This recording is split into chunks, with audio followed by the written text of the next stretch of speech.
এই যে দেখেন আমি কোন জায়গায় নামাজ পড়ি এখন আপনাদেরকে দেখাবো। মানে এখানে নামাজের কোনো প্লেস নাই। আজকে 3 মাস 4 মাস ধরে আমি জুম্মার নামাজ পড়তে পারি না।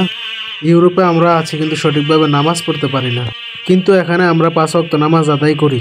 এখানে কোনো আশেপাশে জুম্মার মসজিদ নাই, যার কারণে আমরা জুম্মার নামাজ পড়তে পারি না। কাছ থেকে আসছি, এই যে দেখেন।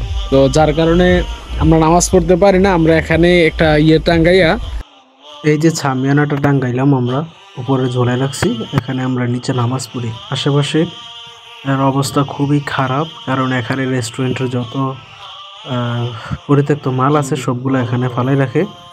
তো যার কারণে সঠিকভাবে আমরা ভালো করে নামাজ পড়তে পারি না। এখানে সামনে একটা জঙ্গল, এই কার্টুনে আমরা নামাজ পড়ি। যাই হোক, এখন নামাজ পড়ার উদ্দেশ্যে রেডি হলাম, দোয়া করবেন।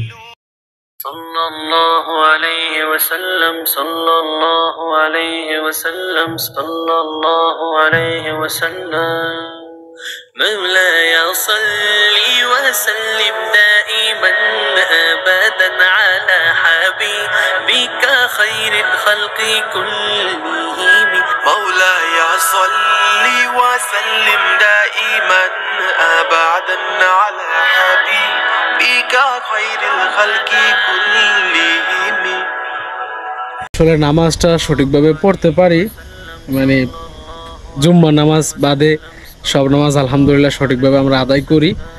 জুম্মার নামাজটা পড়া হয় না। এখানে পিছনে একটা মানে জঙ্গলের মতো, উপরে হচ্ছে সামিয়ানা ডাঙ্গা রাখছে, আপনারা দেখতেছেন। আর এখানে জায়গাটা পরিত্যক্ত জায়গা। তো যাক আলহামদুলিল্লাহ নামাজটা সঠিকভাবে আদায় করার চেষ্টা করি সব সময়।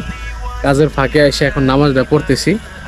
তো দোয়া করবেন ইনশাল্লাহ, আপনারা যারা আসবেন ইউরোপে, যারা আসার জন্য নিয়ত করছেন, আল্লাহ পাক আপনাদের মনের আশা পূরণ করুক, দোয়া করি। আর কথা হচ্ছে সবসময় নামাজ পড়বেন। নামাজের মাধ্যমে আল্লাহর কাছে নামাজের মাধ্যমে আল্লাহর কাছে সবসময় আপনারা আপনাদের মনের আর্জি পেশ করবেন।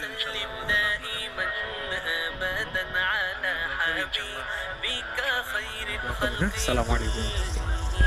مولاي صل وسلم دائما ابدا على حبيبك خير الخلق كلهم